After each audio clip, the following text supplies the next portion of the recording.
The Bering Sea doesn't care about you. Out here, you're just another speck on the horizon, another story waiting to be swallowed by the waves. It's a place where the rules of the land don't apply, and the ocean makes its own laws.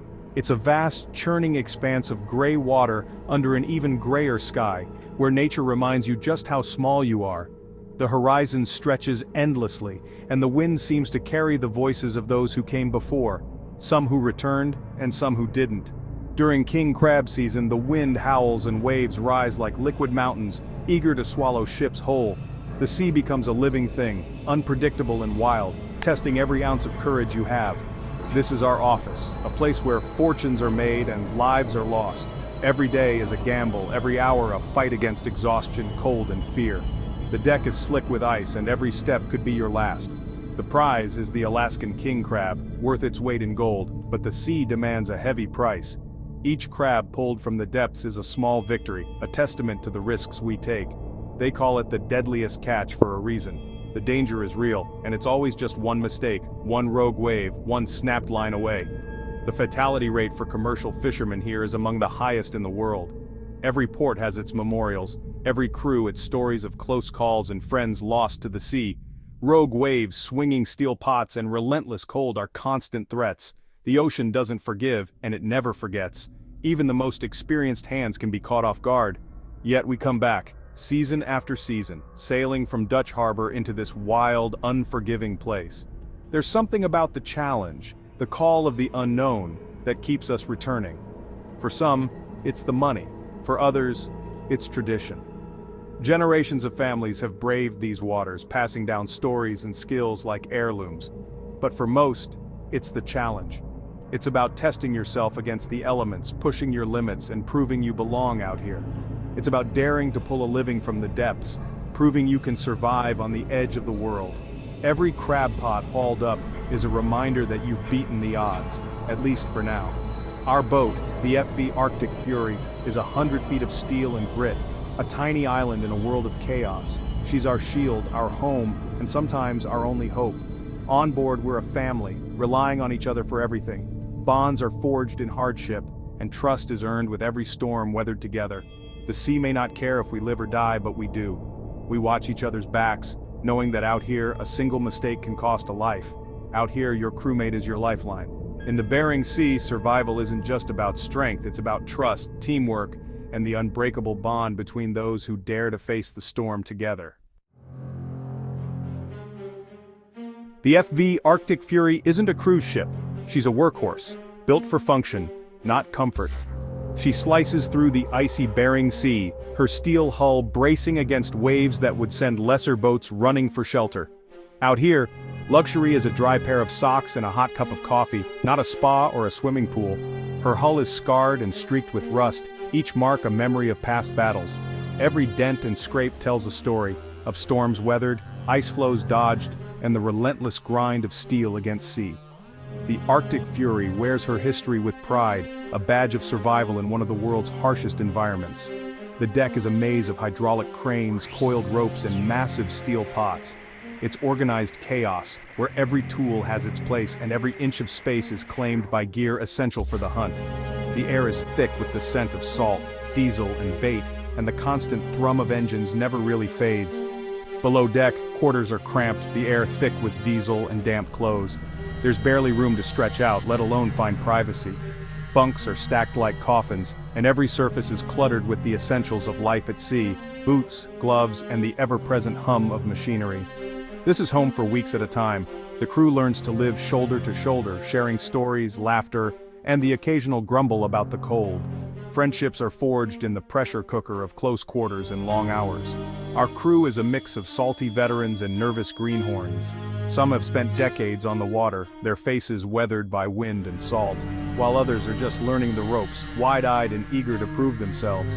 Captain John, with a beard as gray as the sea, knows these waters like his own hands. He's steady at the helm, reading the sky and the waves, making decisions that mean the difference between a good haul and disaster. Marco, the deck boss, is tough and efficient. His word is law on deck. He keeps the crew moving, barking orders with a voice that cuts through the wind, making sure every pot is set and hauled with precision. Old Gus can mend a net with his eyes closed, and Leo, the greenhorn, is eager but clumsy. Gus's hands are calloused and sure, guiding Leo through the rituals of the trade, teaching him the difference between a knot that holds and one that slips.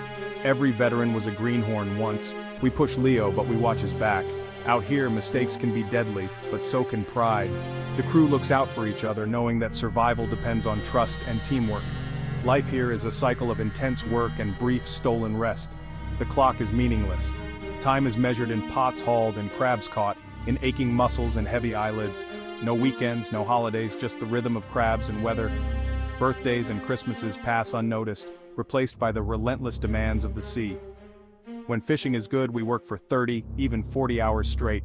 The adrenaline keeps us going, hands numb from cold, backs aching, but the promise of a big catch is enough to push through the exhaustion. Meals are wolfed down in a swaying galley. Sleep is a rare luxury. Food is fuel, not a feast. And every minute spent eating is a minute not working. It's brutal, exhausting, and it's our world. The sea takes its toll, but it also gives back. A sense of purpose, camaraderie, and pride that can't be found anywhere else. This crew is our tribe. Out here, we're more than co-workers. We're family, bound together by the unforgiving sea and the hunt for king crab. The work begins with the set, laying our traps on the ocean floor. Before dawn, the crew is already in motion, the cold biting through our layers as we prepare for the long day ahead. The Bering Sea is unforgiving, and every set is a gamble against the elements and the unknown below. The deck becomes a high-stakes ballet of man and machine. Every movement is choreographed for safety and speed, as the roar of the winches and the crash of waves create a rhythm only fishermen know. Each crab pot is a steel behemoth, baited and launched into the deep. We pack them with herring or cod, hoping the scent will lure the king crabs from their hiding places on the ocean floor. Captain John calls the coordinates. The pot crashes into the sea, marked by a buoy. His voice cuts through the wind, guiding us to the next drop point, each one carefully chosen based on years of experience and a bit of gut instinct. We repeat this, setting a long line of pots across the seabed. The buoys bob in our wake, a dotted line stretching for miles, each one a marker of hope and hard work. It's monotonous, backbreaking, and treacherous work. The cold seeps into your bones and every pot feels heavier than the last. Yet there's a sense of pride in the grind, knowing you're part of a tradition that's as old as the sea itself. After a day or two, it's time for the haul, the moment of truth. The anticipation builds as we circle back to our line, eyes scanning the horizon for our buoys. We snag the buoy line, winch the pot up, and all eyes are on the water. The winch groans under the weight, and the pot emerges, dripping and heavy from the churning sea. Is it full of crab or just empty steel? The anticipation never gets old. Every pot is a mystery, and the seconds stretch as we wait to see what we've caught. A full pot is a tangled mass of spiny legs and claws, a beautiful sight. The crew cheers, spirits lifted by the promise of a good haul, knowing that every crab means a better payday. The pot lands on the sorting table. Crabs spill out. The deck comes alive with movement as we scramble to sort the catch before the next pot arrives. We sort the keepers from the rest, tossing back females and small males. It's a fast, careful process. Regulations are strict, and every crab counts. The keepers go into the holding tank, alive and kicking. They'll stay there until we return to port, their value riding on their health and size. Then it's on to the next pot, and the next, a relentless cycle. The work never really stops. As soon as one pot is emptied, another is on its way up. We keep going until the tanks are full or the storm gets too bad. Out here, the sea decides when the day is done, and sometimes it's a race against the weather to bring in the catch before the waves get too wild. This is the life of a crab fisherman, grueling, dangerous, and utterly unforgettable. The deck of the Arctic Fury is controlled chaos. A noisy, dangerous factory floor afloat on angry water. The roar of engines, whine of hydraulics, and crash of waves fill the air. Crew members shout using hand signals and barked commands honed by years together. Every task is a calculated risk. A moment's inattention can be fatal. The deck is slick with seawater, ice, and crab guts. Teamwork isn't optional, it's survival. We watch each other's backs, always. The physical toll is immense. Raw hands, aching muscles, sleep deprivation. But you push through, trust your crew, and keep moving. It's a brutal rhythm, but it's ours. Some of the deadliest threats are silent, like freezing spray. When spray freezes on the boat, it adds dangerous weight, risking capsizing. All hands grab hammers and bats, smashing ice off the rails and rigging. It's exhausting, punishing work in burning cold and howling wind. Exhaustion is another enemy. 30 hours straight warps your mind and slows your reflexes. The simplest mistake can be catastrophic. Hypothermia is always lurking, draining your energy and clarity. We watch for signs in each other, slurred speech, vacant eyes. Sometimes the deck boss forces a man below for rest, even if it slows us down. Out here, pushing past your limit isn't tough, it's dangerous. Conversations on deck are short and sharp, cut by wind and urgency. "Hook on!" Marco yells to Leo, who snags the buoy line and feeds it into the block.